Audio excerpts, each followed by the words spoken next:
우리가 이제 지난주에 요셉을 알지 못하는 새로운 왕이 나타났다고 그랬잖아요.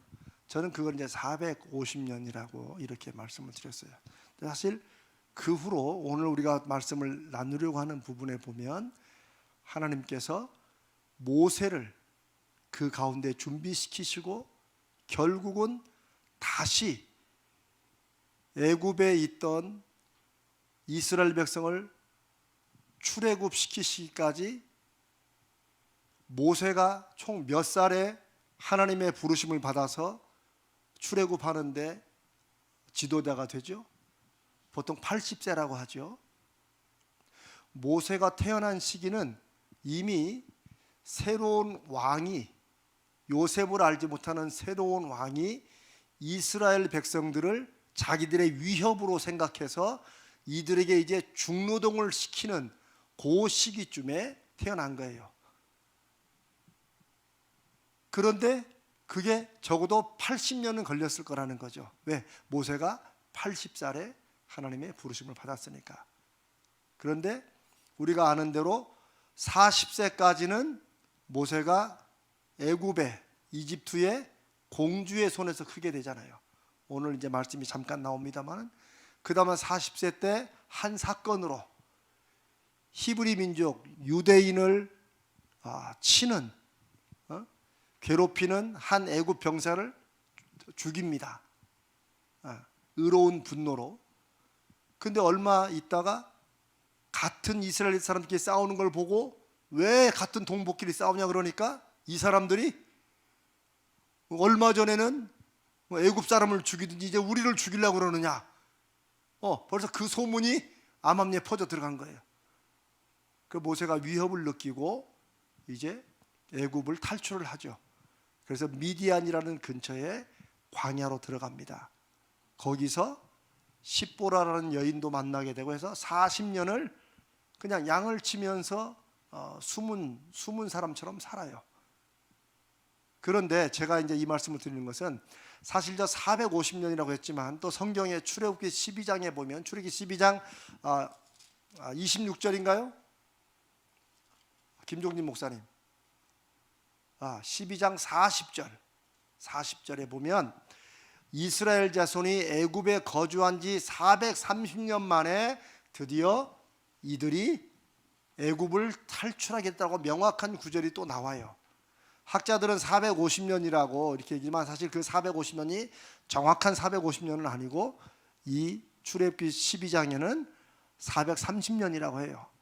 그러니까 여러분에게 그런 점을 명확히 하기 위해서 430년으로 하는 게 좋을 것 같고요.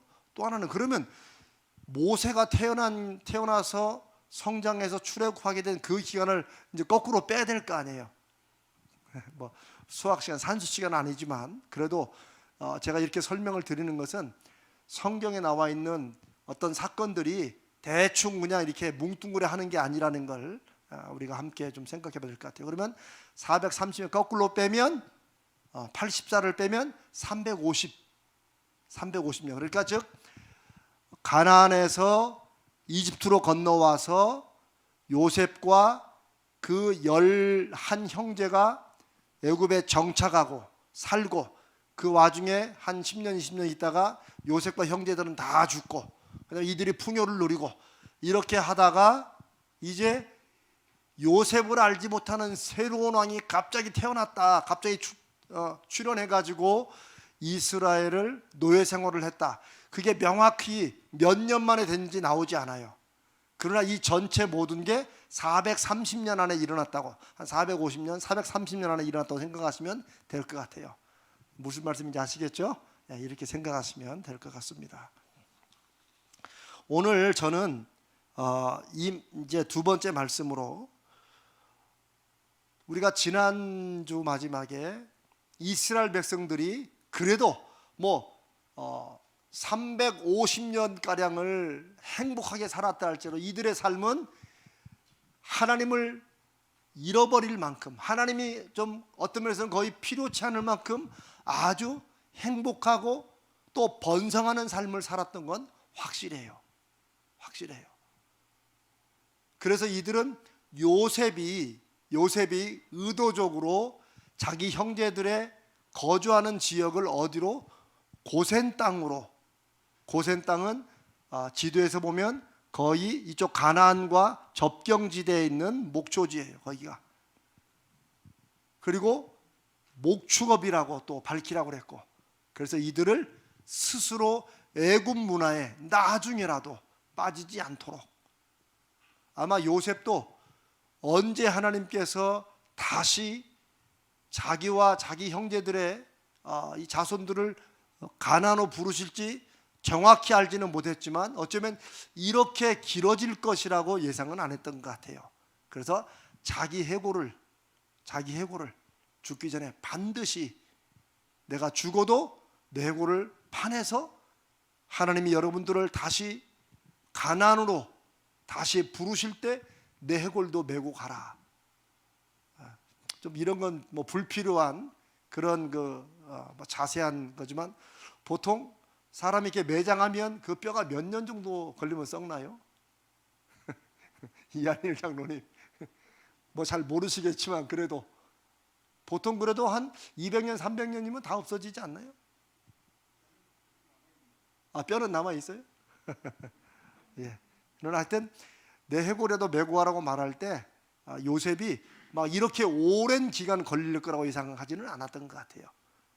그런데 요셉과 그 형제들이 다 죽고 난 다음에 그래도 이들은 애굽에서는 목축하는 사람들이 가장 무시받는다고 했지만, 이들은 그래도 애굽의 문화에서는 무시받았지만 이들의 삶 자체는 거기서 정말 생육하고 번성하고 땅에 충만한, 갈수록 강대한, 어쩌면 자기들이 애굽의 주류 문화와 다른 이방 민족이라는 사실도 잊어버릴 만큼 잘 살았던 것 같아요. 그러다가 본격적으로 어려움이 생기게 된 게 요셉을 알지 못하는, 즉 이전에 있던 이런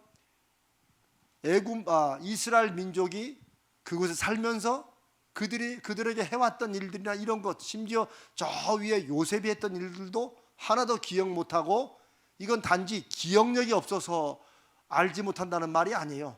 역사적으로는 알겠죠. 이런 것을 인정하지 않는 왕이 나왔다는 거예요. 그들이 여기 살았지만 우리한테 한 게 뭐 있냐 이거지. 요셉이라는 사람이 했다 할지라도 이 정도 편하게 살았으면 충분히 우리도 할 만큼 한 거 아니냐라고 생각할 수 있겠죠. 요셉을 알지 못하는 새 왕이라는 게 전혀 요셉이 누구도 몰랐다는 그런 차원보다는 그런 공적이나 은혜를 기억하지도 않고 인정하지 않는 왕. 지금까지 해왔던 모든 이집트의 왕들의 모든 정책이나 전략을 완전히 뒤집어 엎는 그런 왕이 나왔다고 할 수 있습니다. 그런데 12절에 보니까, 출애굽기 1장 12절에 보니까 이들이 드디어 이제 애굽 백성들을, 이스라엘 백성들을 학대를 하기 시작하고 드디어 노예로 부려먹기 시작합니다. 그랬더니 12절에 뭐라고 그래요? 함께 읽을까요? 그러나 학대를 받을수록 더욱 번성하여 퍼져나가니 애굽 사람이 이스라엘 자손으로 말미암아 근심했다. 그런데 보세요. 이 말씀의 의미가 이제부터는 새로운 왕이 나와서 이스라엘 괴롭고 이럴 때부터는, 그 앞에도 그랬지만 여기서는 더욱더 하나님이 무엇을 하시나 하는 것에 이제 관심을 두고 살피셔야 돼요. 흔히 사람들은 이런 구절을 읽으면서 이스라엘이 뭐 우리나라는 요즘에 자녀를 안 낳아서 걱정이잖아요. 그렇죠? 지금 뭐 0.8이라고 그러죠. 한 명당 자녀 생산이. 그래서 굉장히 미래가 암울하다 그러는데, 이걸 보면 이스라엘은 뭐 그냥 번식력이 엄청나구나 이렇게 보는 건 너무 1차원적으로 본 거예요. 1차원적으로 본 거예요. 오히려 여전히 이스라엘 민족들은 잊어버리고 있었고, 워낙에 자기들은 뭐 잘 먹고 잘 살았고 이랬으니까 그렇게 살아왔던 350년 쭉 역사 동안에 그런 일이 계속 진행되고, 환경적으로는 갑자기 잘 산다더니 노예처럼 일을 이제 노동을 해야 되는 이런 일이 시작되었지만, 이들은 여전히 살아왔던 대로 열심히 살았다 라고 하지만 하나님께서는 그 처음부터 지금까지도 그리고 앞으로도 계속해서 이스라엘 백성들이 더욱더 번성하도록 하나님은 목표를 가지시고 일을 하셨다는 거예요. 그거를 기억해야 됩니다. 왜 이 구절을 이렇게 봐야 되느냐? 그냥 이스라엘이 속된 말로 생식력이 좋다 이렇게 보면 성경을 보는 눈이 아니에요.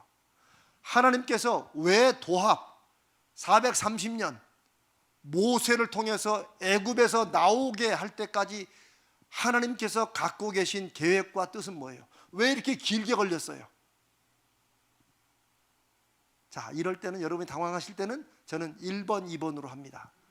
1번, 하나님도 바쁘셔서 깜빡했다.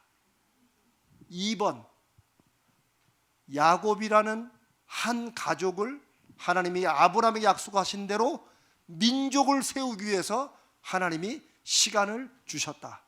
1번, 2번. 와, 최고십니다. 최고예요. 아니, 진짜예요.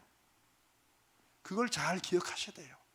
왜냐하면 우리는 지금 저 3000년 전에 모세 얘기를 하는 게 아니라 하나님은 지금 우리 얘기를 하시는 거예요. 우리 눈에 보이지 않는 이런 인생의 모든 일들이 우리는 그냥 나름대로 열심히 사는 것 같지만 보이지 않는 중에도 하나님의 역사하심은 계속되고 있다는 거예요. 우리가 영적인 아브라함의 자손이라고 사도 바울의 입술을 통해서 예수 그리스도 안에 있는 사람들, 누군지 그리스도를 믿는 사람들은 영적인 아브라함의 자손이라고 말씀하신 까닭은 우리에게 하나님이 약속하신 그 아브라함의 자손과 자손들에게 하나님이 되시고 우리는 하나님의 백성이 된다는 사실을 기억하라고 하는 거예요. 그래서 이 출애굽이라는 이스라엘 민족이라는 이름으로 묶이고 숫자가 될 만큼 하나님은 이들이 계속해서 번성하고 숫자가 늘어나고 그리고 이들이 나왔을 때 민족이라고 부를 만큼 그 정도가 되는 때는 하나님은 기다리고 계셨다는 거예요. 그래서 학대를 받을수록 그것과는 상관없이 하나님은 계속해서 이들을 번성시켰다는 것이 우리가 이 말씀을 통해서 기억하셔야 될 것입니다. 아시겠죠? 이게 하나님의 사인이라는 거예요. 결국 믿음으로 산다는 것은 남들은 옛날에도 그랬었어 라고 인생을 볼지라도 믿음으로 하나님의 말씀에 대한 신뢰로 산다는 것은 우리 속에 눈에 보이는 것이 아니라 보이는 것 너머에서 일하시는 하나님을 믿음으로 본다는 거예요. 그래서 히브리서 11장은 믿음은 바라는 것들에 실제 이루어지는 물건, 실상이고 보지 못하는 것들, 우리 눈에 보이지 않는 것들의 분명한 증거가 된다는 거예요. 이 말씀이 성경 전체 역사를 통해서 우리가 확인해낼 것이고 지금 저와 여러분의 삶도 그렇다는 거예요. 아멘? 네. 그런데 이들은 여전히 하나님은 계속해서 이스라엘과의 약속을 지키십니다. 아브라함에게 주신 약속, 이삭에게, 야곱에게, 요셉에게 주신 약속을 하나님은 계속해서 지켜갔습니다. 그러나 이스라엘 백성들은 그걸 모르고 자신들이 갑자기 정치적 환경이 바뀌어가지고 이렇게 어려움을 겪는다고만 생각하면서 열심히 살았던 것이죠. 하나님이 두 번째, 여전히 하나님은 역사하시고 구원을 준비하시는 사실이 바로 바로가 이렇게도 이스라엘이 숫자가 줄어들거나 움츠러들지 않고 계속 번성하니까 그게 이스라엘이 이게 노동 강도가 약해서 그렇구나. 이게 이제 사람들이 생각하는 거예요. 여기에 눈에 보이지 않지만 이스라엘의 하나님이 뭔가 신적인 어떤 개입이 있다고 믿으면 이렇게 못할 건데 다 마찬가지. 사람은 다 눈에 보이는 대로 해요. 노동 강도가 약하다 이거지. 그래가지고 우리가 아는 대로 이제는 지푸라기도 주지 말아라 이렇게 하는 거예요. 그렇게 하면 끊어질 줄 알고. 중요한 건 그렇게 환경적으로 힘들고 어렵게 하면 사람은 어렵게 느끼지만 어떤 환경을 인간적으로 강력하게 만든다 할지라도 하나님의 역사하심의 손길은 끊을 수 없음을 믿습니다. 우리가 그걸 확신해야 돼요. 그렇지 못하면 저와 여러분이 믿음으로 산다고 해도 상황과 환경이 바뀌면 우 이리 갔다가 또 우 저리 갔다가 좌지우지되는 그런 삶을 살아요. 우리가 오늘 부른 찬송이 주 예수와 동행하면 그 어디나 하늘나라는 이 믿음의 고백이 환경과 상황에 좌지우지되지 않는다는 그 믿음을 고백하는 것과 똑같습니다. 바로가 이스라엘을 말살하기 위한 제 첫 번째 계획은 11절과 14절에 나오는 것처럼 노동의 강도를 막 혹독하게 올리는 거예요. 그러나 12절 보니까 학대를 받을수록 더욱 번성해가. 그러니까 바로는 몰랐지만 자기는 이스라엘 백성만 누르면 된다고 생각했지만 사실은 하나님의 손길과 바로가 싸우고 있는 거예요. 그럼 누가 이기겠어요? 당연히 하나님이 이기시죠. 그러자 이제 바로가 두 번째 말살 계획을 세우는데 16절입니다. 구주에서 의지하여 아멘. 자 16절 오케이 함께 읽습니다. 시작. 이르되 너희는 히브리 여인을 위하여 해산을 도울 때에 그 자리를 살펴서 아들이거든 그를 죽이고 딸이거든 살려두라.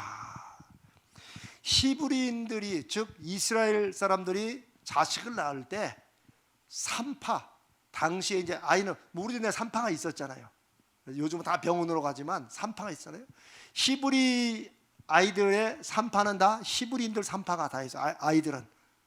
그런데 당시 역사적인 이렇게 저 내용을 보니까 히브리 산파들이 굉장히 또 유능했다고 하더라고요.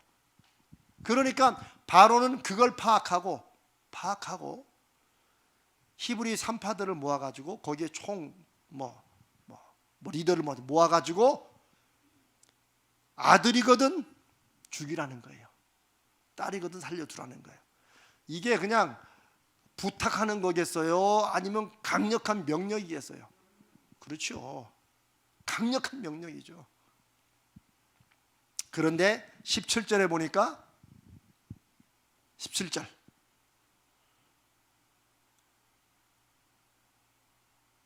읽습니다. 시작. 그러나 산파들이 하나님을 두려워하여 애굽 왕의 명령을 어기고 남자 아이들을 살렸다.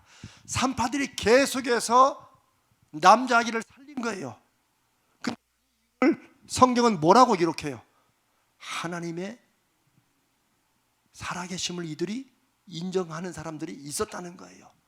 그러니까 제가 430년 동안 전체 이들이 하나님을 잊어버렸다고 말할 때 모든 개인들이 하나가 답니다. 그거보다는 민족적으로 하나님을 부르짖는 일들이 이들에게 없었다는 것이죠. 개인적으로는 많지는 않았지만 곳곳에 하나님을 믿는 사람들이 있었는데 특별히 히브리의 산파들이 하나님을 두려워했다. 여기서 하나님을 두려워했다는 것은 하나님 무섭다는 것보다는 경외했다는 거예요. 이들은 하나님을 믿었다는 거예요. 그러니까 최소한 350년, 60년, 70년 동안 여전히 하나님을 기억하고 하나님이 언젠가는 자기들을 부르실 것이라고 기대하는 사람들도 있었다는 거예요. 숫자는 많지 않았을 거라는 거죠. 왜 많지 않았다고 그래요? 나중에 모세가 이들의 이 이스라엘 리더들에게 하나님께서 여러분들을 다시 가나안 돌아가라 부르신다 그러니까 그 말에 응답하는 사람들이 얼마 안 됐어요. 그래도 여기가 좋다고 얘기한 거예요. 가서 바로에게 가서 우리 노동하는 거나 요거나 좀 약하게 해주라고 이렇게 부탁을 합니다. 20절에 봅니다. 20절 시작. 하나님이 그 산파들에게 은혜를 베푸시니 그 백성은 번성하고 매우 강해지니라. 히브리 산파들은 하나님을 공경했고 믿음으로 어쨌거나 자기들은 이 아들을 죽일 수가 없는 거예요. 이 히브리 산파들이 하나님께서 이스라엘 민족을 만드시려고 계속해서 강력하게 하신다. 그걸 알았는지 몰랐는지 모르겠지만 하나님을 공경하기 때문에 아이들을 자기들의 손으로 죽일 수가 없는 거죠. 예나 지금이나 남아 선호세상은 여기도 분명히 있어요. 그러자 그렇게 하자 하나님은 어떻게 해요? 그 산파들에게 은혜를 계속 베푸세요. 뭔가 막아주시고 이들에게 분명히 보여지는 하나님은 정말 살아계시는구나 하는 사인이 있는 거죠. 그러니 그 백성은 번성하고 매우 강해졌다. 한마디로 바로의 계획은 실패, 성공, 실패하고 있다는 거죠. 실패하고 있다는 거죠. 21절에 보면 그 산파들은 하나님을 경외하였으므로 하나님이 그들의 집안을 흥왕하게 하셨다.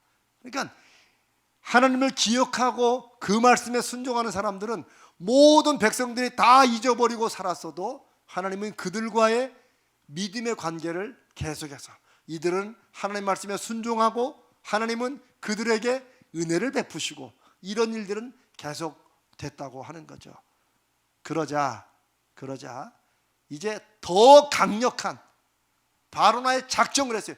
더 강력한 이스라엘 말살 정책이 시작됩니다. 22절이에요. 이거는 더 강력하고 더 확실해요. 22절 읽습니다. 시작. 그러므로 바로가 그의 모든 백성에게 명령하여 이르되 아들이 태어나거든 너희는 그를 나일강에 던지고 딸이거든 살려두라 하였더라. 이게 왜 더 강력한 거예요? 아까 산파들에게 아들이면 죽이라고 했는데 이거는 그냥 나일강에 던지라고 그랬는데 왜 이게 더 강력하다고 그랬을까요? 알면서 모른 체 하는 거죠. 왜 그래요? 성경을 잘 보세요.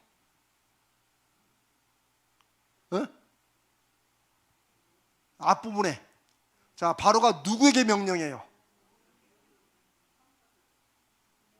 저기 봐봐요. 22절 시작에 바로가 그의 모든 백성에 명령해요. 그의 모든 백성은 누구예요? 그렇지, 애굽 사람도 포함한 거죠. 애굽 사람도 포함한 거예요. 무슨 말이냐? 바로가 벌써 눈치챈 거야. 히브리 산파들 믿었다가는 안 되는구나. 물론 성경에 히브리 산파들의 변명은 뭐냐면 히브리 여인들이 너무 애를 잘 낳아가지고 얘기 듣고 가니까 벌써 낳았다. 그러니까 죽일 팀이 없었다. 이거예요. 그러니까 바로는 더 강력한 걸로 이제는 산파들이 가서 죽이는 게 아니라 이제 누가 죽이라는 거예요? 애굽 사람 모든 백성들 다 남자 어린애만 보면은 누구라도 살인할 수 있는데 이건 살인이 아니고 국가의 이름으로 앞으로 있을 수 있는 잠재적 적을 제거하라. 이렇게 된 거죠. 그래서 이게 굉장히 무서운 거예요. 마치 뭐 이런 비유 그렇지만 사도 바울이 예수 믿는 사람들을 잡아넣기 위해서 장로와 서기관들에게 권한을 얻잖아요. 예수 믿는 사람들을 옥에 가둘 권한을 얻잖아요.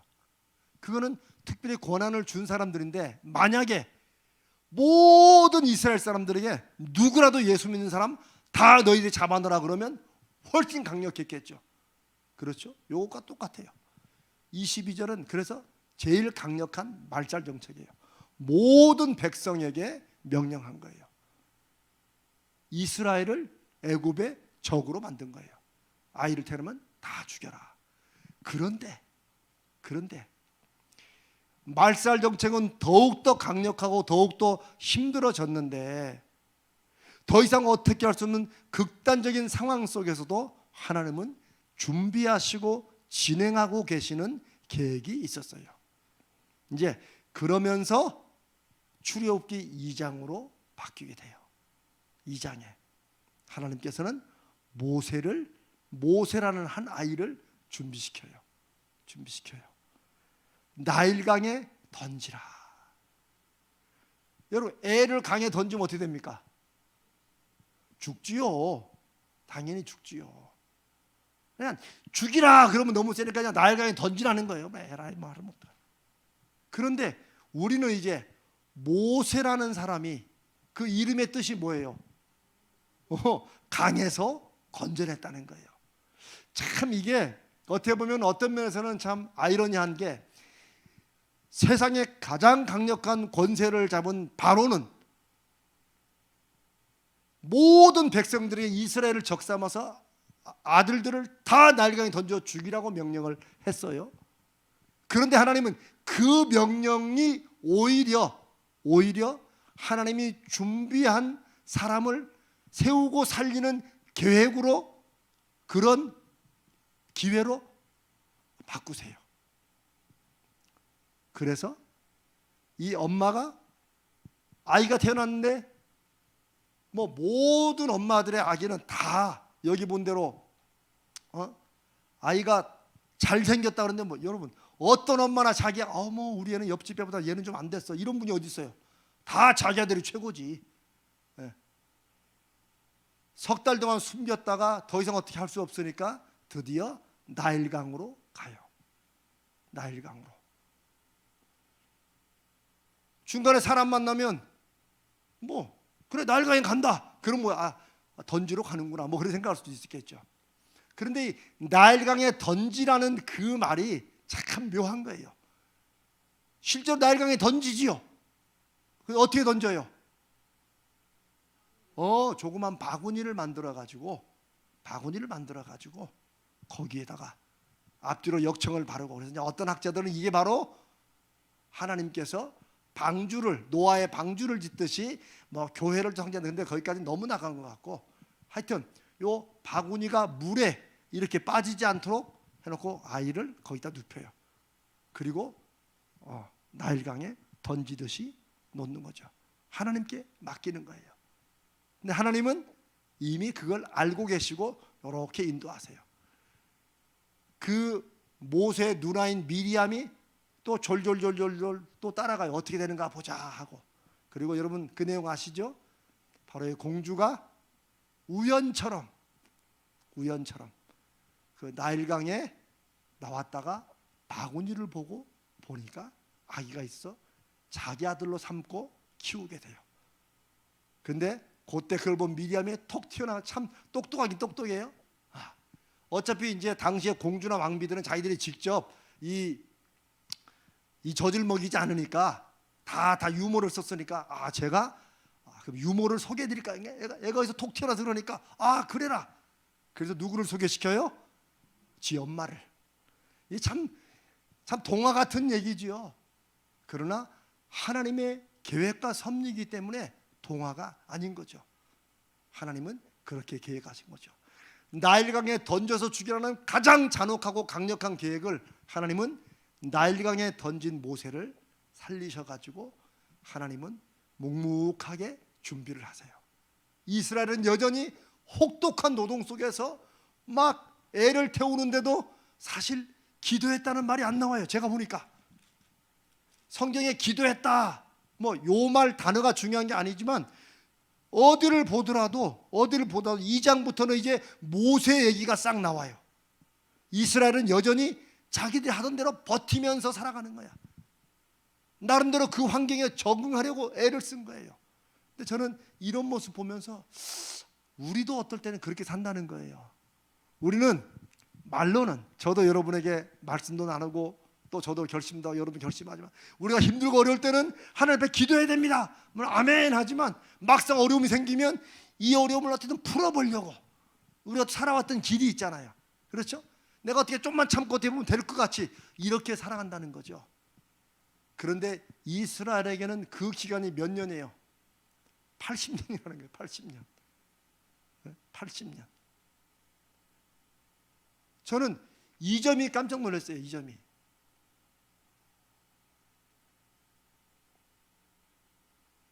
하나님이 정하신 때 저쪽에 창세기에 보면은 하나님께서 400년 동안 너희 백성이 400년 동안 애굽에 있다가 올 것이다라고 말씀하셨어요. 근데 뭐 고기는 400년인데 여기는 또 430년이냐 뭐 이렇게 따질 게 없어요. 그 뭐 숫자가 중요한 게 아닙니까? 그런데 모세는 마치 한 가정의 어떤 불행한 일이 마치 좋은 일로 바뀐 것처럼 한 가정의 아이가 그냥 강물에 던져졌는데 그 던진 거를 엄마가 이제 던진 게 아니고 실은 바구니에 잘 담아가지고 아이를 버린 거죠. 이제 그렇죠? 이제 정말 하나님의 손길에 맡기는 거죠. 하나님께서 걱정하지 말라는 거지. 왜? 이미 다 하나님의 계획 가운데 있으니까. 그래서 모세가 40살 될 때까지 공주의, 이집트 공주의 아들로 크게 됩니다. 그래서 뭐 옛날에 만화 영화에 프린스 오브 이집트, 이집트의 왕자라는 말로 모세의 이제 일대기가 디즈니에서 만화로 나왔던 것도 바로 그래서 그렇죠. 제가 이 말씀을 지금 여러분과 함께 나누면서 우리도 어떤 일이 생기면 머리로는 다 알아요. 목사님 저도 그래요. 다 기도합시다. 근데 막상 어떤 일에는 하나님 앞에 기도하기보다는 내가 어떻게든 풀어가려고 그래. 어떤 일들은 내가 이거 좀 참아서 넘어가면 또 될 것도 같아. 이스라엘 백성들도 나름대로 학대는 더 심해지고 말살하는 정책은 더 강력해지지만 이들은 나름대로 버티면서 살아가요. 열심히. 그리고 또 결과적으로 보니까 자기들의 백성 숫자도 더욱더 강성해져가. 그리고 우리가 조금만 더 버티면 되는 거야. 그런데 이런 어려움 중에도 더 강성하게 번성해가는 그 뒤에서 일하시는 하나님은 계속 발견하지 못한다는 거죠. 제가 이 말씀을 읽으면서 그게 안타까운 거라는 거죠. 그런데 이 과정에 모세 개인에게 엄청난 일이 일어나죠. 아까 말씀드린 것처럼. 그리고 23절, 드디어 23절 우리 한번 읽습니다. 23절, 24절, 25절. 자, 읽습니다. 시작.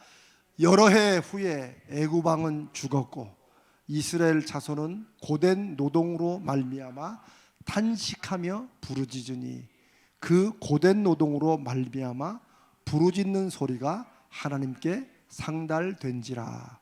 하나님이 그들의 고통 소리를 들으시고 하나님이 아브라함과 이삭과 야곱에게 세운 그의 언약을 기억하사 하나님이 이스라엘 자손을 돌보셨고 하나님이 그들을 기억하셨더라.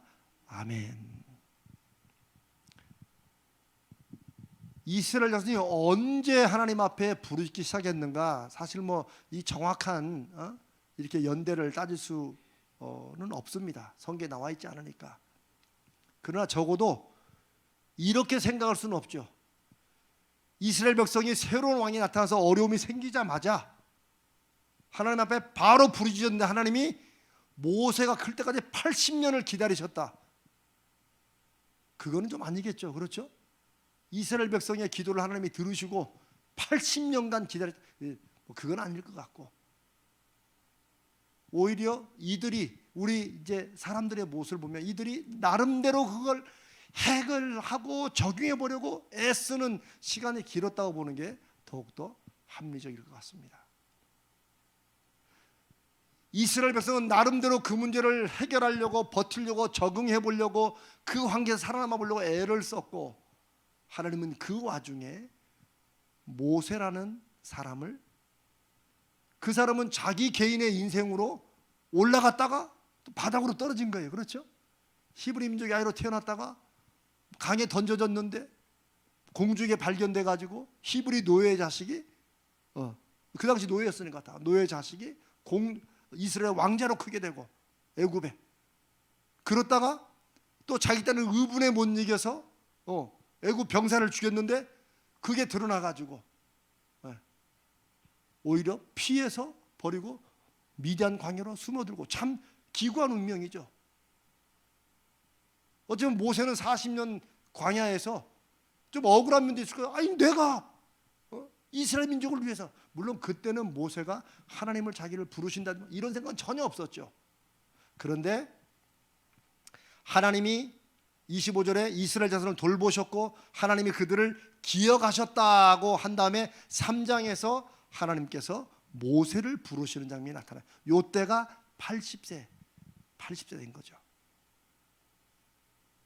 그러니까 오히려 이렇게 보는 것이 맞습니다. 거기 뭐 몇 년의 차이는 있을지라도 버티다 이스라엘 백성이 드디어 이 일은 하나님만이 해결할 수 있다라고 너무 고통이 심하니까 온 민족이 이제 하나님을 찾는 거야. 자기들도 알았지만 자기 실생활에 별로 크게 도움이 안 되고 해당이 안 된다고 생각했던 그 하나님, 너무 고통이 심하니까 하나님을 찾고 부르짖은 거죠. 그리고 하나님은 이미 그들의 부르짖음에 응답하시려고 이미 모세라는 사람을 준비시키시고, 그 사람은 자기 나름대로 인생을 좀 어떻게 해보고 하나님께서 뭐 이스라엘 백성에서 해보려다가 오히려 자기 나름으로 하던 계획이 그냥 뒤집어져가지고 미디안 강야로 도망가가지고 숨어 살다 하다가, 이때도 우리가 알잖아요. 모세가 뭐 하나님 앞에 이제 준비됐다 이게 아니잖아요. 모세가 하나님이 모세를 막 설득하는 장면이 나와요. 왜? 모세로서는 그 미디안 광야 40년 동안 자기 인생을 포기한 거예요. 이제 나는 끝난 거지. 그러면 타별을 찍었다가 애굽의 왕자로 살다가 이름 없는 저 목자로 바닥으로 떨어졌으니 하나님께서 다시 모세를 부른다는데 모세가 그걸 어떻게 네 하고 가겠어요. 그러나 하나님은 끝내 모세를 설득하십니다. 우리가 그 얘기는 또 나중에 기회가 되면 하지만, 저는 오늘 하나님이 이스라엘 백성의 고통의 소리를 들으시고 응답하셨는데 이들이 하나님 앞에 부르짖기까지, 저는 뭐 딱 80년은 아니지만 최소한 6, 70년은 이들이 버텼다라고 하는 게 제가 이 말씀을 준비하면서 놀란 사건이에요.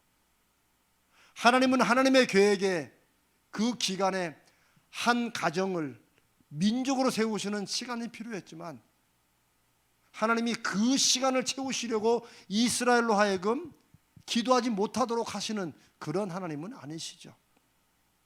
나중에 보니까 이들은 잊었고, 이들이 고통이 왔을 때 나름대로 그걸 가지고 버텨보고 적응하려고, 이거는 사회적 변화가 일어나고 이번 왕만 어떻게 좀 버티고 나면 뭐 이런 여러 가지 생각을 했겠죠. 우리가 지금 하는 것처럼. 그러나 우리가 해야 될 일은 하나님을 먼저 찾는 거다. 제가 볼 때 이스라엘 백성이 하나님 앞에 한 마음으로 고통을 하나님 앞에 부르짖기까지 시간이 꽤나 오래 걸렸다는 거예요. 꽤나 오래 걸렸다. 그러면서 우리도 그럴 수 있겠다 싶은 거죠. 그게 한 달이든 1년이든 5년이든 우리도 하나님 앞에, 하나님도 알지만 이 문제가 굳이 하나님께 이건 나가야 될 일이냐, 여러 가지 우리 나름의 이유를 가지고 하나님 앞에 부르짖고 이 문제는 하나님만이 해결할 수 있습니다라고 나가기까지 시간이 꽤 오래 걸린다는 거죠. 저는 옛날에는 그걸 우리 인간의 고집으로만 생각했는데, 제가 이번에 이 말씀을 준비하면서 그게 고집이 아닐 수도 있구나, 나름대로 그래도 열심히 사는 우리의 인간적인 성실함이구나, 저는 그렇게 생각했어요. 성실함이 나쁜 건 아니죠. 그러나 하나님과 관계에서 믿음으로 볼 때는 어리석은 거죠. 왜? 그래서 저는 좀 하나님 앞에서는 좀 겁쟁이가 훨씬 좋을 것 같아요. 너무 굳건하게 딱 내 힘으로 서버리라, 이러다가는 더 쓰러져. 제가 옛날 여러분, 이거 아주 황당한 얘기입니다. 옛날 제가 70년대에 봤던, 그때 왜 추석 때 한 번씩 보면 돌아온 외파리 뭐 그런 게 있었어요. 그거 아세요? 중국 영화에 그런 거 많았어. 돌아온 외파리. 근데 돌아온 외파리의 내용이 그래요. 한 사람이 이제 부잣집에 왕자 부잣집의 아들이었는데 적이 습격해가지고 다 죽여요. 근데 이 아이는 어떻게 그 유모의 손에 해가지고 막 이제 도망가다가 발각돼가지고 팔이 하나 잘려요. 이렇게. 그래도 외파리가 된 거야. 근데 간신히 어떤 스님의 도움으로 저 산골에 가가지고 이제 커. 그러다가 부모의 죽음이 억울하다는 걸 알고 이제 막 무예를 시작하죠. 이렇게 딱 무예를, 그죠? 뻔한 얘기예요. 드디어 준비된 다음에 그 원수를 딱 잡으러 가죠. 근데 이제 그렇게 해서 다 이긴 날에, 저는 그 다음에 들은 황당한 얘기가 뭐냐면, 이 영화 얘기가 아니에요. 딱 외파리가 딱 칼을 꽂고 이제 그 마을에 나타난 거야. 아버지의 원수를, 부모의 원수를 죽이려고. 근데 동네 아이들이, 옛날에 나쁜 놈들 많았잖아요. 지금도 그렇지만 이렇게 불구자들은 막 돌 던지고 그랬잖아요. 그러니까 외파리가 나타나니까 막 돌을 막 던진 거야. 딱 맞고. 아이들과 싸워서는 안 되지. 팍 맞고. 황당한 얘기는 뭐냐면, 애들이 던진 돌에 버티고 얘들 가서는 안 되지. 그러다가 맞아 죽었대요. 제가 들은 아주 황당한 얘기. 근데 제가 이 얘기가 생각나는 게 우리는 때로는 뭐 이렇게 인생에 시련이 오면 딱 버텨야지 우리 힘으로. 이거는 좋은데 내가 버티는 것 속에 하나님이 함께 계시다는 거예요. 내가 하나님과 함께 버티느냐 하는 거예요. 나 혼자 버티면 나 혼자 죽어. 하나님과 함께 버티면 나는 쓰러져도 하나님이 살리신다는 거예요. 여러분 제가 지금 무슨 말씀 드리는지 알겠죠? 네, 그러면 나는 제가 아까 예수 믿는 사람은 좀 하나님 앞에 좀 겁쟁이로 사는 게 좋겠다. 세상에는 좀 담대해도 하나님 앞에서는 뭐 조금만 일어나면 그냥 하나님 앞에 가서 하나님 큰일 났습니다. 그럼 하나님께서 야 너는 무슨 자반밖에 넌 맨날 큰일이냐? 사람끼리는 그래도 하나님은 그러시지 않습니다. 오히려 하나님은 우리가 믿음이 있노라면서 마치 다른 모든 일은 내가 다 처리하고 그런 것보다는 미주알 고주알 하나님께 하나님 이건 이러고 저건 저렇고 저는 이런 성도를 이런 믿음을 하나님이 더 기뻐하신다고 믿습니다. 왜냐하면 그게 동행하는 것이기 때문에 그래요. 인간적으로는 내가 이제 컸으니까 웬만한 일은 내가 다 하고 뭐 부모님 걱정하시니까 내가 말씀 안 드리고 여러분 그렇지만 솔직히 부모는 안 그렇잖아요. 이제 미주알 고주알 걔하면 오늘 반찬은 뭐 먹었냐도 얘기하면 너무 좋더라고요. 또 우리 아들놈이 27인데 얘기를 안 해요. 얘기를. 난 아예 전화도 안 해요. 우리 와이프가 다 하지. 제가 그 아들 하나의 관계에서 생각한 건 참 조불조불 그냥 미주알 고주알 이렇게 하는 이런 것을 부모들은 바라는구나. 그런데 하나님은 얼마나 더 그러실까.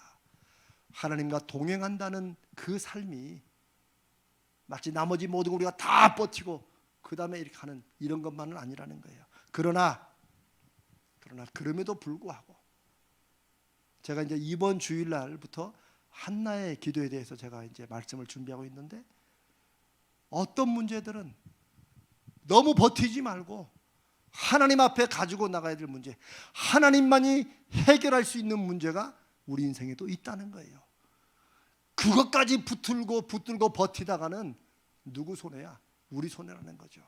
이스라엘 백성은 자기들이 요셉을 알지 못하는 새로운 왕이 일어나가지고 그 학대를 받을 때 학대를 받음에도 불구하고 더욱더 번성되고 잘되는 그것에 만족해가지고 우리가 조금만 더 버티면 된다라고 할 게 아니라는 거죠. 이미 그때부터도 하나님의 역사하심이 있었다는 거죠.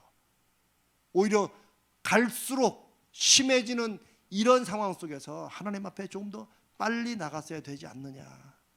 저는 이런 말씀을 사랑하는 여러분과 함께 나누고 싶습니다. 사랑하는 여러분, 하나님은 어떤 면에서는 늘 기다리시는 분이십니다. 우리는 신앙생활을 하면서 우리가 하나님을 기다린다고 많이 생각하죠. 우리가 기도했을 때 하나님이 응답 안 하시는가? 근데 우리는 막연히 기다리지만 사실은 우리가 기도할 때 하나님께서 우리의 기도한 것을 어떻게 응답하시고 일하실지를 자꾸 구하고 찾고 두드리자고, 적어도 우리 가자제일교회 기도는 이제 그렇게 바꾸자고 말씀드린 이유가 있어요. 어쩌면 하나님은 우리가 기도한 것에 우리가 맞춰서 야 네가 조금 이건 해야 된다. 제가 오죽하면 그 얘기도 옛날에 했잖아요. 왜 영구가 하나님 앞에 로또를 당첨시켜줘야 믿는다고 막 계속 하나님이 당첨을 안 시켜주니까 계속 하다가 이제 난 다시는 하나님 안 믿는다고 하니까 하나님께서 뭐라고 그러셨다고 그랬죠? 영구야 로또는 사야지. 네. 황당한 일이 저는 옛날에 들었는데 너무 제가 충격받았어요.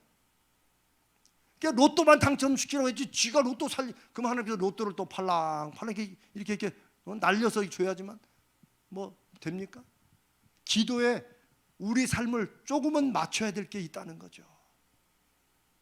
사랑하는 여러분, 하나님은 우리 기도에 늘 응답하시는데 어떤 면에서 하나님은 우리에게 응답하시려고 늘 기다리시는 분이라는 거예요. 모세를 통해서 이스라엘을 구원하시려 하나님은 80년을 기다리셨다고 저는 그렇게 생각합니다. 그러니까 하나님이 인내가 많으신 거지 우리는 우리 고집으로 버티느라고 우리 스스로 고생을 더하게 되고, 하나님은 침묵하시는 분이 아니시라. 제가 하나님의 침묵이라고 썼지만 하나님은 침묵하는 분이 아니세요. 우리가 하나님을 잊어버리고 우리가 하나님의 음성을 들으려고 하지 않기 때문에 우리 귀에 우리 마음에 들리지 않는다는 거죠.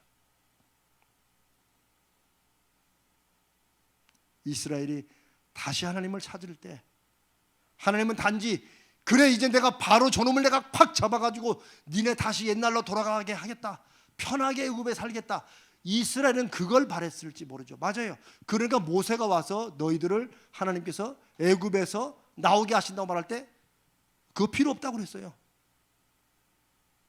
자기들이 생각하는 문제는 저 바로만 없어지고 그 다음에 우리 살아간 노예 생활만 조금 풀리면 좋다고 생각했어요. 그러나 하나님은 우리가 어떤 문제의 해결을 원하실 때 우리는 우리가 생각하는 이것만 해결되면 된다라고 말할지 모르지만 하나님은 완벽한 해결, 그걸 통해서 하나님의 역사하심이 나타나고 우리 인생에 이야 하나님이 이걸 하시고 그러셨나라는 그런 일로 해결해 가신다는 거죠. 그게 바로 한나의 아들을 달라는 기도를 통해서 한 시대의 새로운 장을 여는 사무엘로 키우시는 하나님의 응답이라는 거죠. 그게 이제 이번 주부터 주일날 나눈 말씀이에요. 그 일들은 역사를 통해 성경에 보면 계속 그런 비슷한 패턴들이 반복이 돼요. 반복이 돼요. 저와 여러분에게도 마찬가지입니다. 사랑하는 여러분, 저는 오늘 이 말씀을 통해서 우리 개인들과 우리 가정 그리고 우리 교회에도 우리가 갖고 있는 문제를 붙들고 내가 하나님 앞에 돌이켜야 될 게 있는지, 이 문제는 하나님 앞에 붙들고 나가야 될 게 있는지를 살펴보는 것이 저는 오늘 말씀을 통해서 우리가 함께 기도해야 될 제목이라고 믿습니다. 우리가 하나님께로 돌이키면 내 나름대로 해결할 수 있다고 애써온 문제가 있는데 그걸 하나님께로 돌이키면 우리가 사는 이 시대에 하나님이 역사하시는 것을 경험하게 될 것이다. 저는 그것을 확신하고 그걸 함께 경험하자는 것입니다. 대체 하나님께 돌이키는 것이 무엇인지 하나님께서 여러분이 그걸 하나님께 물으면 하나님이 다 알려주십니다. 그 하나님의 음성을 듣고 나가는 우리 인생이 아무리 풍요롭고 문제가 없다 할지라도 그것조차도 하나님이 역사하셨기 때문에 계속해서 진행되고 있다는 사실, 그것을 우리가 기억할 때 우리의 삶에 잘 될 때나 안 될 때나 하나님은 한 번도 하나님의 은혜의 손길을 거두신 적이 없고 하나님께서 계획하신 선하신 계획을 놓치신 적이 없다는 것, 이거를 오늘 이 시간에 이 말씀을 듣는 저 여러분 모두가 기억하시고 한 번 더 마음에 확인하게 되시기를, 그리고 그 하나님 앞에 오늘 붙들고 나가며 기도하게 되기를 주님의 이름으로 축복합니다.